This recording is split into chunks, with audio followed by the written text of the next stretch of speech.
against Spirit Breaker for one, because it slows you quite a lot. The armor is pretty good against the slow hitting physical damage of EHOME.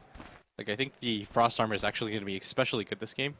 And if you look at EHOME's lineup, actually, they don't have the best tower aggressors. Like, EG can just hold on forever by just baiting them into getting further and further, and then Universe, if he gets a Blink Dagger, there's just the potential for absolute chaos there. And so I really like EG's lineup. And I'm not just saying that because I think they'll win this game, but I think their lineup is really well balanced, and I expect Sumail to have a good game. Like, if Sumail has a good game here, then EG, they should be able to snowball off this. Because look at EHOME's draft. Like, they have really greedy supports. Lion is a hero that has to get a Blink Dagger to succeed against a Stormsphere, and it looks like he's going to have to play a 5-position Lion to begin with. Want to welcome everybody in from the stream now, who's now tuning in to our commentary. I'm sure the beautiful panel that we have, the beautiful people there, gave some very professional analysis on the draft. Blitz and I had a much more fun time during our draft, but if you want it the real does end talk, up exactly what you were talking about. What's the real talk, Blitz? If you want the real talk, just listen to our draft analysis. Yes, if you want the real talk, if you ever want to hear Blitz and I, just listen to us during the drafting phase when we're on the mainstream. Yeah, we do some clown stuff, but all right, so the EG, battle begins. Okay, I think that you put PPD regardless of what happens. I guess Fear is better suited for top, just because he has Blink, right? And there's no reliable stun from EHOME. Yeah. But he's still going to struggle in this matchup. Like, Undying is just such an annoyingly powerful hero. Yeah, and it's just the danger of the Spirit Breaker. Like, even if you blink away, if he's charging you, like, he's going to be able to charge you underneath that tower. So you really got to be careful with the constant harassment of the Undying, and as he brings you lower and lower, Spirit Breaker just may make that full committal. And it's not like Tower is even that much of a savior, because Spirit Breaker has such high effective HP versus physical damage. Yeah, and Sumail actually, he's the type of player that's just going to get in CTY's face and spam out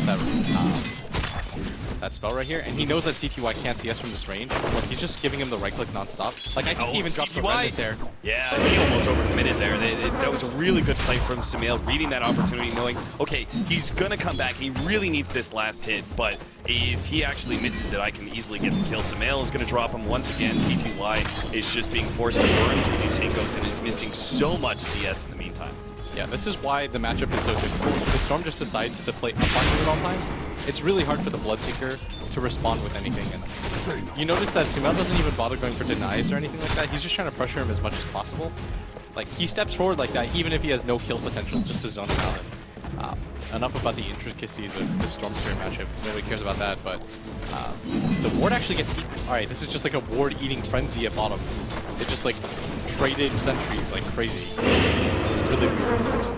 AUI is still sticking around. This is the thing that we're talking about earlier, is that the Bounty Hunter being able to put pressure on the supports so easily, especially in dual lane scenarios. So now that they've killed all the DPC is going to have a difficult time dealing with this. PPD is actually going to run into him, and will be able to get a lot of right-click damage, but of course with the Razor coming over, he has to still play careful. This does leave the Queen of Pain solo up in the top lane, as we were talking about before.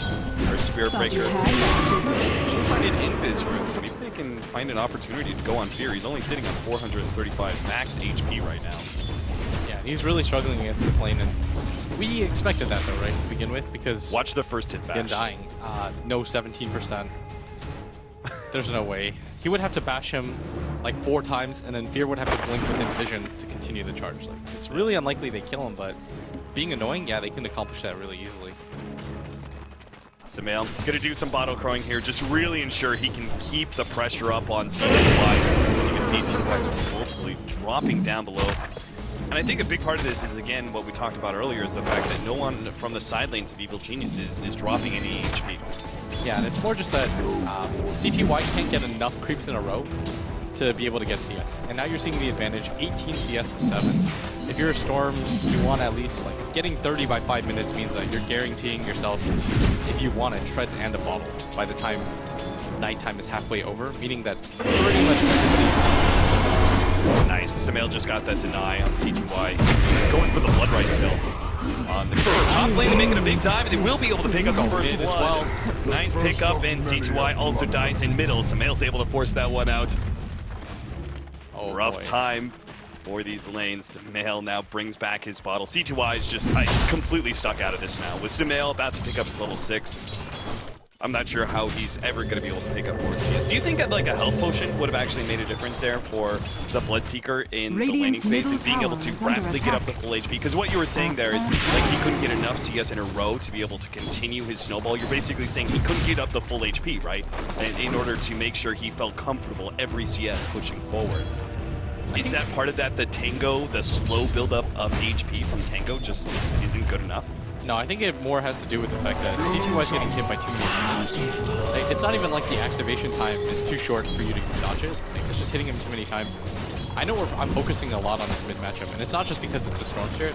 It's more just the fact that CTY has now died in a one-on-one matchup that you shouldn't die in. Like, in most 1v1 matchups, you shouldn't. This is going to make him struggle really hard, and ROTK's mid now, though. This is a little awkward. Sumail does get hit the silence. They do pick up the kill before AUI can actually stop it with the Burrow Strike, and now with 3 heroes and the Vision, they'll get on top of AUI for a double kill. CTY, that was huge. A great rotation out from EHOME that now puts CTY in a much better position he was just 30 seconds prior. So Evil Geniuses just a little bit too late on their rotations to save their mid. Meanwhile, the top lane, Bottom is perfectly fine to stay solo against Fear as Radiant's the Undying. bottom tower How's that bottom lane going? attack. We haven't really talked too much about that. It's been the Lich just bringing the lane back constantly for Universe's Sand King. Still, though, YJ is getting, it seems, a decent amount of farm, 15-1. You got to count those free denies from the Lich in there, so his CS really isn't bad. Yeah, considering the circumstances, it's not bad, but Lich is doing what Lich is meant to do. It's not that you're just trying to slow down the Razor from as much farm as possible. You don't even have to really harass him. It's just about slowing down his farm and taking away the potential amount of creeps that he can possibly get. That's so huge for him. And so the Razor is doing okay, but the Lich is just making things so annoying. And Universe is the type of player, too, that you want to set up really well. They find this one. They're going to be able to get the charge. The silence is on top of the Hex. Yep. They will be able to control Sumail for a decent amount of time. Still, the bottle. Oh my god, 11 HP. Rupture's now put on him. Sumail is desperately trying to bottle up, and he will have enough HP plus the rotations from Evil Geniuses that CTY cannot make the full commitment. Unbelievable. 10 HP like that. That was so greedy by CTY. Like, he had the Rupture, and that alone would have been enough to kill, but he decides to save it, and... Oh, you're talking about with the pushback from the Spirit Breaker, right? Yeah, if he just casts the Rupture at the same time as the Bloodright, then they guarantee the kill, attack. almost no matter what. But by allowing Sumail to roll out like that, once he got a little bit of distance, there's no way that CTY can continue to chase past that tower, right? So I think that, especially if you're against a Storm Spirit, you just blow everything. Like, you guarantee that this hero dies, so you don't have to deal with it at a later time. And you're not going to get a lot of opportunities like that because every time it fails, Sumail will just continue to farm out mid lane. And then once that second pressure fails, then you can just go to the jungle because Universe isn't actually using the jungle too much. So Sumail can just abuse that if he wants, if he feels unsafe at all. Yeah, this is a little bit curious. He went for the 3 levels in Sandstorm, so which is kind of a jungle build, but he's not actually utilizing the jungle. Why do you think that is? Why is he not just going to farm up the Radiant jungle, say? So he's still in this bottom area and just give the solos. The lane is too good for him right now, and then top AUI is going to get caught out. He's dusted. This should mean a kill. And yeah, he just throws out the shuriken. Any bit of damage he can get out before he dies. That's the I'm dead, but let me just bother you as much as I can. There's no reason not to.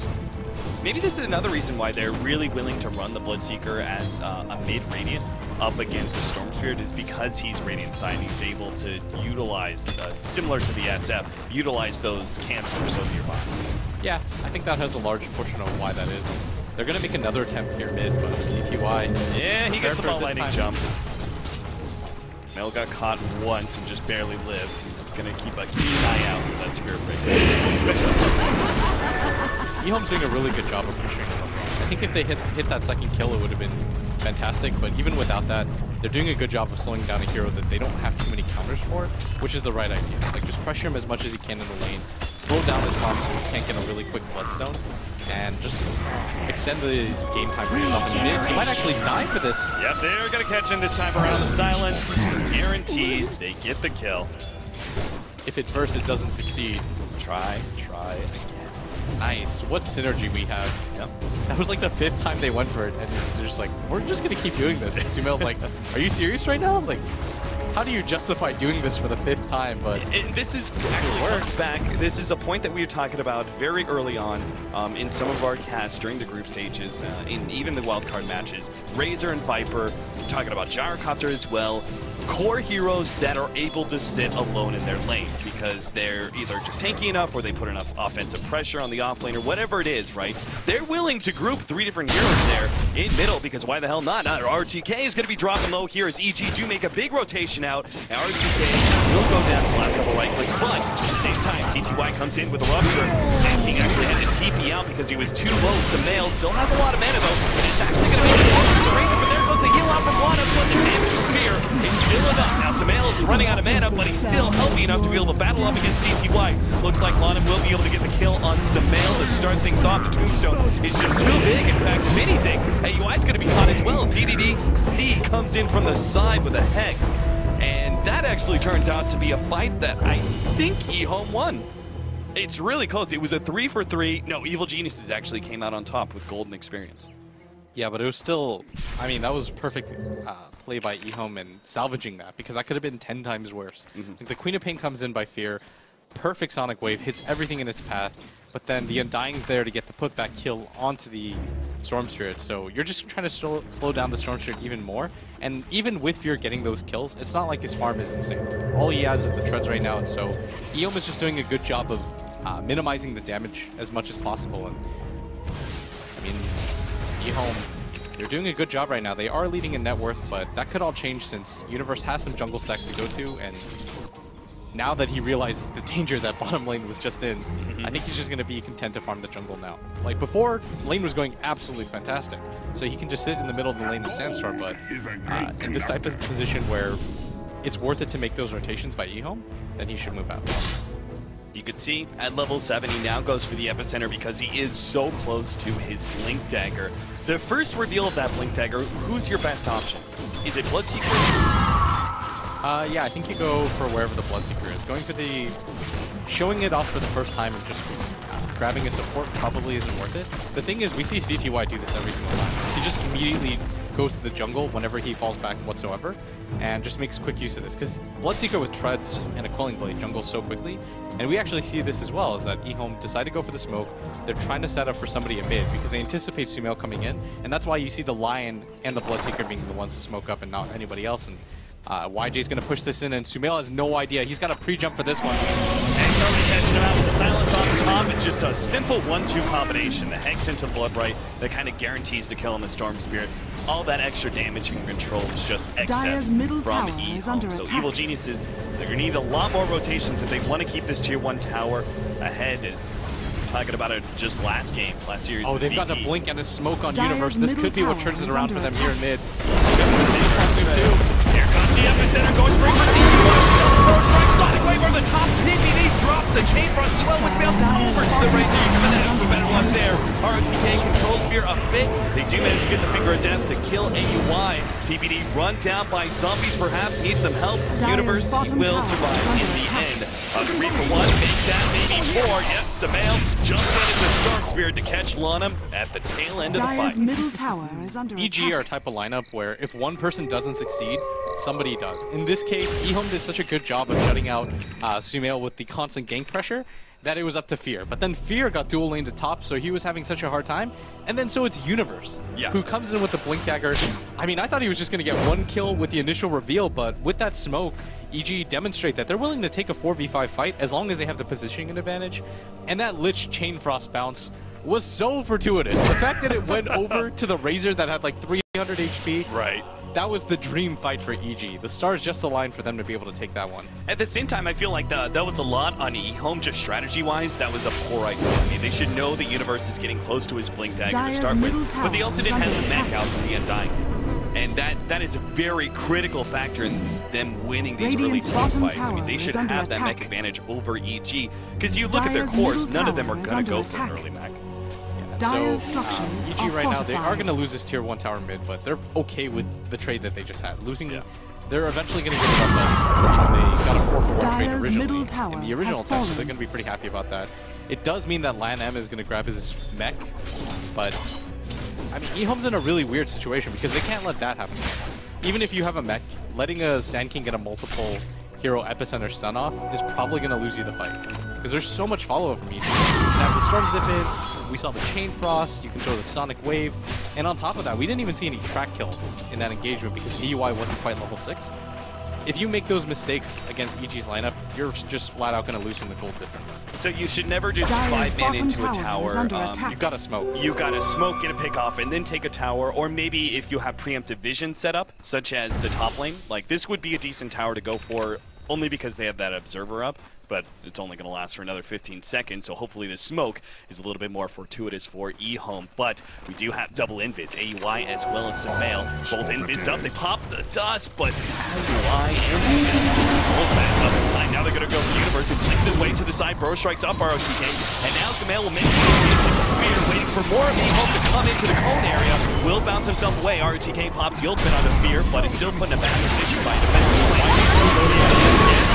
but it's still not enough. The burst damage is there. Sure, now bouncing around over the lawn, and with the extra bit of damage from Fear, they get another kill. The Tombstone's all that's left for EHOME, except for CTY, who's desperate to be able to get this kill. Will be able to catch AUI. Sumail forced to TP out. The rest of Evil Geniuses will actually all retreat. CTY just gets one pick off, and between him and the Tombstone, and Evil Geniuses really just running out of steam, he will be able to kind of press offensively forward, but still a terrible fight for EHOME. Evil Geniuses once again winning. I'm really surprised that after the smoke broke and ROTK saw the position that they were in, that they continued to fight there. They didn't have a ward in this sector of the jungle, and so that was just a complete blind fight for them. That was just them hoping that the power of the Undying Tombstone was going to be enough for them to take that fight. But more importantly than that, you just need vision. If you're against a bounty hunter and you're taking a blind fight like that, you're simply just asking to lose. Yeah, bottom lane, Lonham's going to be caught by another jump from Sumail, and that's a bounty kill as well. Not forget about the bounty hunter being a huge factor in these fights now. 3-man smoke, epicenter leading the way. ROTK going to be jumped on for a strike up. He's tanky as all hell, but he's going to go down anyway. Evil Geniuses just finding pickoff after pickoff. Snowball is a rolling at 15 minutes. It's funny because just like even 8 minutes, 9-minute marker, things were looking really good for EHOME. Oh yeah, they were doing so well. After they were starting to pressure that tower down, they had gotten a lot of kills, and I mean, EG were struggling, but Sumail, all of a sudden, he's almost got the Bloodstone, but I mean, I just want to highlight, them as a unit are moving around so well. Sumail opening up that bottom lane, being able to get that kill with AUI. At the same time, EG make the simultaneous move on mid, giving EHOME had no time to respond, and at bottom again, DDC is going to go down. This is another track kill. And now they're well set up to be able to take this tier 1 tower as well, or maybe at least control it a bit. EHOME, they're already aggressively pushing forward with the Razor up at the top lane, who does seem to be going for an SNY build, starting out with the Yasha. We've talked about Razor builds before, you and I. We've seen a lot of mechs previously, but not so much anymore ever since the change up of the mech, and you already have a mech hero in Undying. Is SNY really the best option for a Razor? Or Drun's Aghanim is another build? I think the SNY is okay, but it just doesn't have enough HP right now to live through the burst damage. Maybe it would have even been better for him to go for the mech. I think they anticipated Lonham having a better game, being able to get it a little bit sooner than he has in this game, because he had a really good early start, right? If we remember correctly, but I mean, ever since that early start, he was so close to it. I think I even mentioned when they took that tier 1 tower mid almost 5 minutes ago that he was only about 300, 400 gold away from it, and now he's still stuck in a similar position where he now just finishes it after that tower at top, and so this has been a lot more delayed than they would have liked, and at top, Universe is going to TP. Oh, this is such an awkward situation. Everybody from EHOME is set up. That's a TP in from Universe, correct? Yes. So they may actually, I don't know, how do they catch him? If he just immediately sandstorms, they don't have any vision, and even if they did, if they ran forward and dusted, he would just immediately blink or Burrow strike away. Yeah, I guess he should be fine. As soon as he sees one hero there, things should be okay for him, but it's more just an unfortunate timing where I think he sees YJ right now and he knows that he's being backed up as a result of this, and you get to kind of just make your decisions based on the information that you can see. Do you think YJ should have gone for, if he's going SM line, for the Sage first, like you see gyrocopters often go for when they go SNY, solely just to beef themselves up earlier? I think it would have been a decent play. Like, I know right now he went for the Yasha first, but I don't think it's damage that he really lacks. Because CTY provides plenty of damage. I think it's just the HP, the raw health that he needs is a lot more important because EG, their lineup does run out of steam after the initial burst, but it's that initial burst that's so strong right now that they're struggling to deal with. Radiant's and that's why you saw like Evil under Geniuses attack. make very clean escapes once they realized all their damage was out. Like in the last situation where they killed 4 heroes, right? Like most of the time when you've killed 4 heroes and haven't dropped a single one, you're able to stick around, but CTY was able to take that bounty and the rest of the EG backed away because it was like the Tombstone and CTY. That was too much for them to handle, even if they were a 5-man.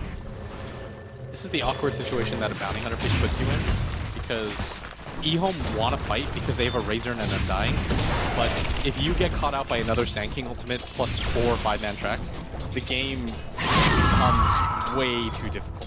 EG is just purely building heroes that can go into the late game. Sumail's got a Bloodstone already completed, so losing a fight here is pretty critical because they don't have the best way to get back into this game. Yeah. Like, EHOME doesn't have any real comeback mechanic heroes, and a lot of their heroes start to fall off after this point, and so when they go for this top tower push, they actually just have to get the tower, get out, and they have to do it cleanly, and it looks like EG aren't willing to risk it for this tier 2 tower just because EHOME is better. Radiant's bottom tower So CTY is going to to get a lot of farm out of this one. BKB is going to be his choice. Was there any other item that you maybe thought about? Perhaps like the Blade Mail that we saw from last game?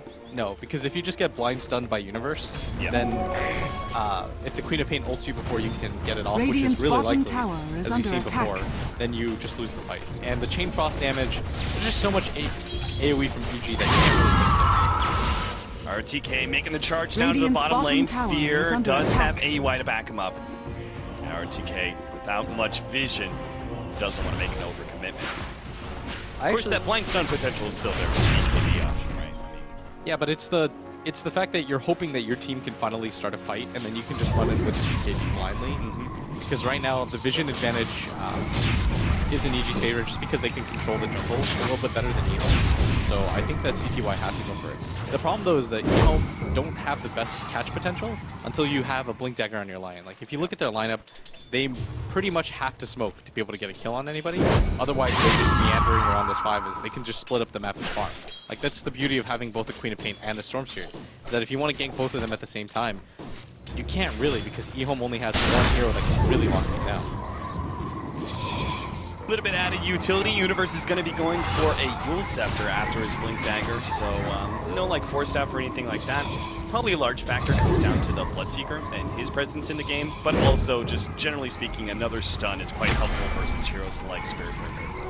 Yeah, and Bloodseeker's actually really farm. This is something I really like about CTY, is that he makes the right decisions as the game progresses. We saw him get S and Y almost the entire day, but he realizes that this game he can't just stick to that static build. He has to go for something like BKB to be able to survive. And I think once he grabs it, EHOME will be a lot more comfortable getting into a fight. Like, if anything, I think they should get into a fight, because he's really their only flash farming carry. Razor doesn't get that much stronger because he relies on being able to get towers and force heroes to go on him. CG, they want to try and jump CTY in this middle lane. Lanham is sitting behind, I mean, the whole entire team is sitting behind CTY because they know very strong chance. Both bottom and top lane are pushing. It's fairly obvious Evil Geniuses have got to be hanging around that middle lane. They don't really have a Roche taking team, so no other option but mid. Yeah, and it's so scary right now for EHOME because they don't really know what they can really get away with, because if EG decide to 5-man smoke, then they could just straight up lose.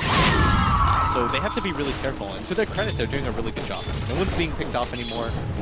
They're playing 5-man Dota. The problem with playing 5-man Dota like this is eventually you do get outfarmed. Like we saw it in the Seeker versus Fnatic game, right? It's not so much that the kills are overwhelmingly different, it's that one team is farming out 3 different lanes and their own jungle and your jungle, whereas you're grouped up behind a Bloodseeker because you're afraid he's going to get initiated. Fear casually just dropping the ultimate because he does have quite the early Aghanim Scepter. DDC is going to try and farm up. Do you go Glimmer Cape first in this situation, or do you still try and go for the Blink Dagger? I think you still go for the Blink. I think the bigger thing right now is they have to just smoke up and look for a fight. I've been saying it all tournament. If you're not waiting for another item, you know, you should just look for the fight because you're going to get out-farmed. So if you're EHOME right now, you've got the BKB. That was probably the biggest item that you could have completed, right? On your heroes. Right. YJ's about to get his S and Y. He's actually I think he's going BKB now. Okay, he should switch, I think. Yeah. But so maybe that's what they decided to wait on. Yeah. But as that stands, they have to look for the fight after the BKB because they're just losing too much ground right now. Yeah, you can already see it beginning to steadily climb. Net worth and experience are dropping lower and lower in just a very even pace because Evil Geniuses have just spread themselves around the map, farming efficiently. Yeah, I'm not Storm Spirit biased, EG biased at all this game. I think EHOME played a really good early game, but this is just what happens when a team takes map control. Well, CTY might get initiated on once they see it. Universe gonna leave the jump. Samael follows it up. They burst him down so quickly. This is a problem with Bloodseeker. Just so squishy, especially when he's sitting with that Blood Rage now. RTK is going to be jumped on. He's got the bounty to give the extra movement speed for Evil Geniuses to catch up, but it's still a spear play. Super tanky. He's going to make that jump. Sure enough, they're going to try and palm.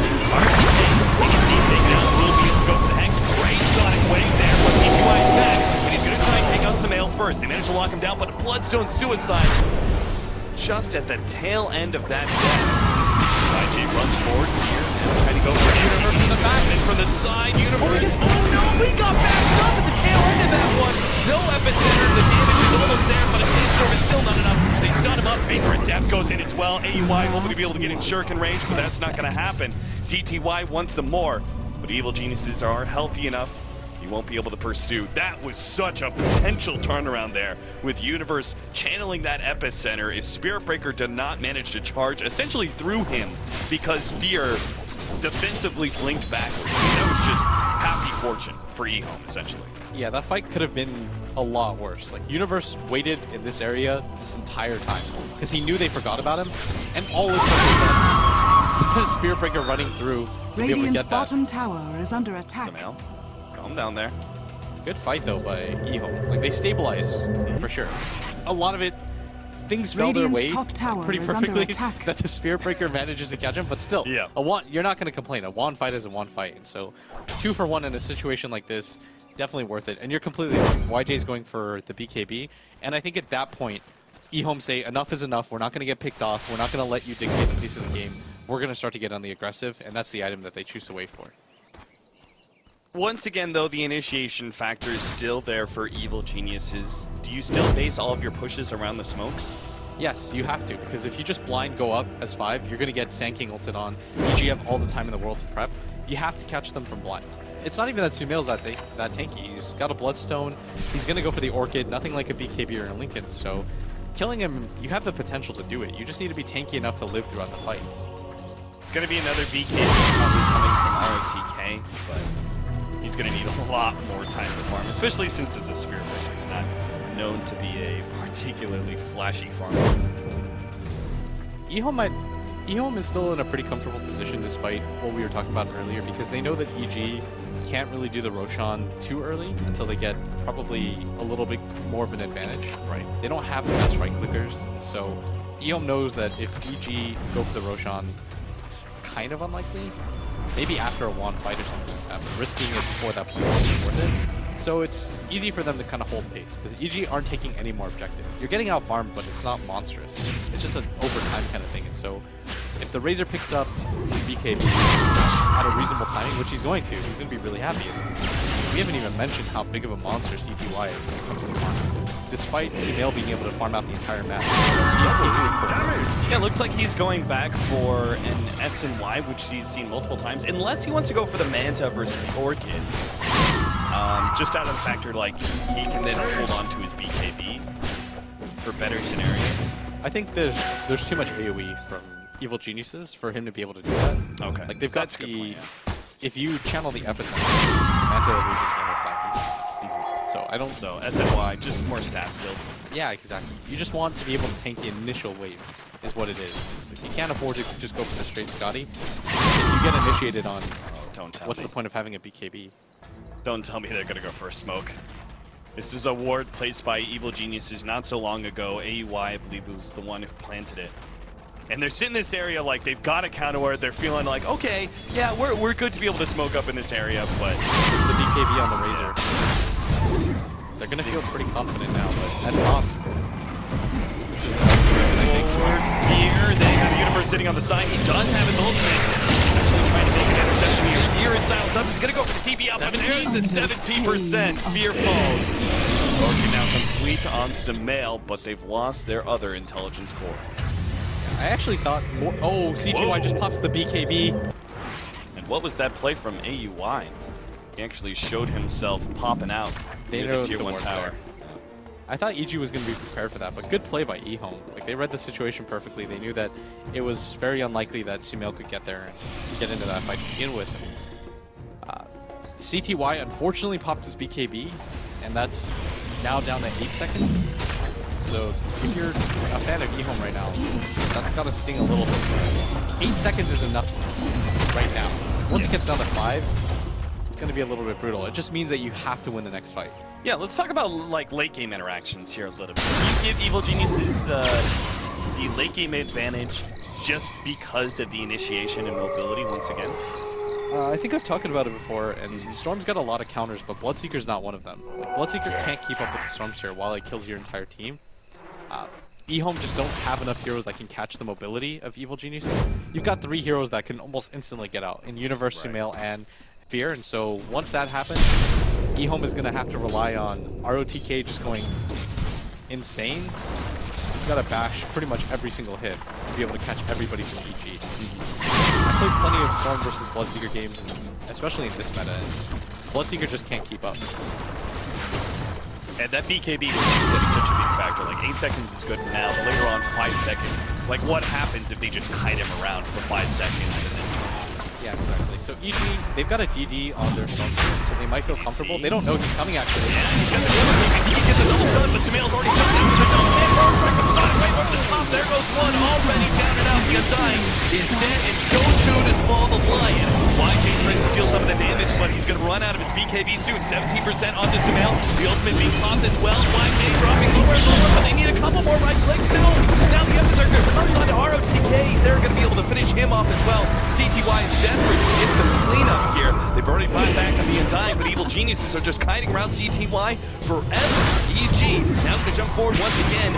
Strike on the line, goes out the tombstone, trying to heal himself as much as possible, but with 3 heroes surrounding him, he'll just eventually be right-clicked down. CTY is forced back to his base. Simply can't help out his allies.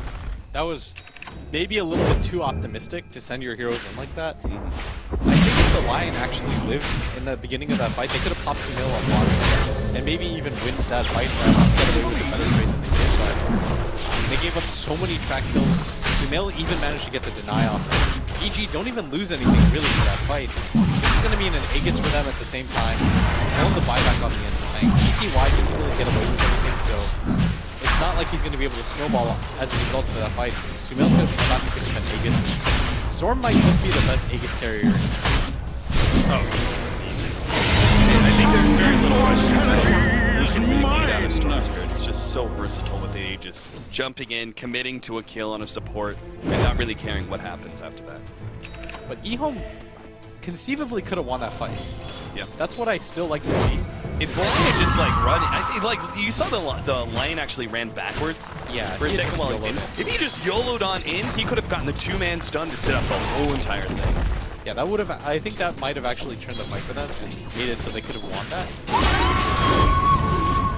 Oh, CTY actually does opt to go for the Manta style, by the way, which I don't know if. Yeah, I was kind of with you on your analysis of that one. I mean, that feels like there's just too much AoE from EG between the Epicenter and the Sonic Wave. Yeah, I would have preferred for him to just go for the stats. If you pop Manta at full HP, it's probably not bad. But if you're Orchided and you take a lot of damage and then you pop Manta and your illusions come out with 300-400 HP, it probably doesn't make that much of a difference for EG to be able to select which one is you. EHOME is taking the farm out. They don't want to get into a fight with the Aegis. I think the better thing to do right now is EG's going to go for the smoke most likely to push their advantage, but EHOME is just waiting for the Aegis to fade out. With a minute left, they want to try to get aggressive, but EG's just not going to allow that to happen. More men smoke up. EG waiting for that perfect initiation. CTY is in the background too. Be the perfect hero to go. Universe is smoked his pop. Kicks forward to the side there to the right line in, but EG They've seen the first one, RTK. That's not really the hero they want to go for first. Good sonic wave. Samel actually jumps for DDT in the back, but now he's next up. He actually is going to be caught here, but that's just the Aegis. And BKBs are going to be running out soon. That's why YJ runs forward. Trying to intercept Universe. All the rest of the team focuses on going on Samel, but he's actually been saved by a Glimmer King. Here comes that epicenter. CTY is going to be the target, easily merging down. The rest of the team going for Fear, though. Samel jumps over, finishes off Lana. Fear manages to take a blink away on top of that one. Samel right in the middle of all these heroes, but he's got enough mana to be able to make a long jump out. Now Universe comes back into play. ROTK going for him on the left-hand side. RTK starts going for Samel, but can't quite get him now intercepted by the Shuriken. And it looks like everyone else from Evil Genius has actually managed to get out. They lose 2, and all EG dropped with that Aegis. If they had vision in that fight for Sumail when he got Glimmer Cape by PPD, they would have won that fight. Yep. They would have killed Sumail right there, and they could have continued to go for the chase. Oh, wow. Sumail's going to get a free kill. Yeah. He might actually go down, though. He's only got a little bit more mana left. Last bit of ball making jump, but he gets caught on the tail end of the impale, so that one exchange, the very hand exchange from him for ROTK is not worth it, but big picture-wise, Evil Genius has definitely won that fight. Radiant structures are I fortified. feel so bad for EHOME because that's 2 fights in a row that just, Radiant's if things top broke tower their way is a under little bit attack. better, they could have won. Yeah, they just had counter vision. I mean, that was such a good plan.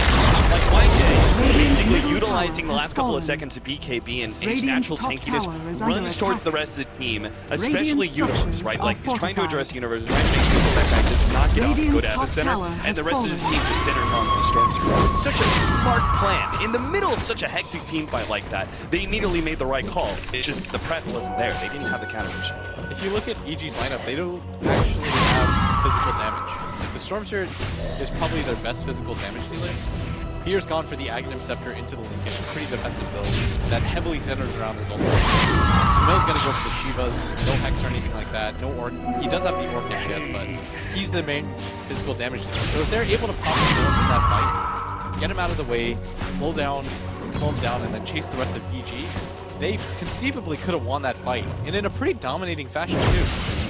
Because the Razor's incredibly tanky. Yeah. Same with the Bloodseeker, he's got 2k HP with 15 armor. So they probably could have won that fight if you rerun that fight with just one sentry. Yeah. Because they locked down Sumail, he was silenced, but then the Invis comes in, he waits out the silence, turns everything around for them. To make a point clear, the physical damage, the reason to point out that the lack of physical damage on EG is the fact that the physical damage is usually sustained. Like the rest of magic damage that Evil Geniuses have, essentially you throw it out and you're kind of done. So if they manage to take out the sustained damage of the Storm Spirit, Evil Geniuses just eventually would have run out of steam in that fight, wouldn't have been able to kill as many heroes, and EHOME just would have steamrolled them from there.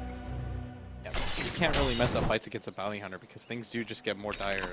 The difference in net worth is now approaching 12k. The difference in XP is probably the more troubling statistic, is it's up to 15k right now. With, again, EHOME, the chance is still there. The way that you should look at it is not the fact that they're down 12k, it's more that they haven't had a perfect fight yet, and they're still coming close. When it comes to the point where they have a perfect fight, then yes, that's enough for you to call it. But this is why comebacks exist, because EHOME can still get a better fight off than they have so far. Like, they can get better bashes on ROTK, they could kill Sumail in the beginning with a little bit more coordination. So I think that the hope is still there. Aghanims is the next choice for our Razor, making him even tankier. I mean, overall, I think his choice to try and go for the SNY first was maybe just a little bit questionable because they weren't far enough ahead, I think, at that point. But he opts to then, complete the BKB, go back to the SNY. Aghanims, I mean, there's just so many stats here on this hero, and he's going to be a very good source of sustained damage. Evil Geniuses, they can't pop him early on. If they're not able to focus him down, Razor's just going to tear the fight apart if he can lock down heroes. And that's the big problem, right? Evil Geniuses are incredibly mobile in these fights. They've got 4 out of their 5 heroes that have some sort of movement speed or jump.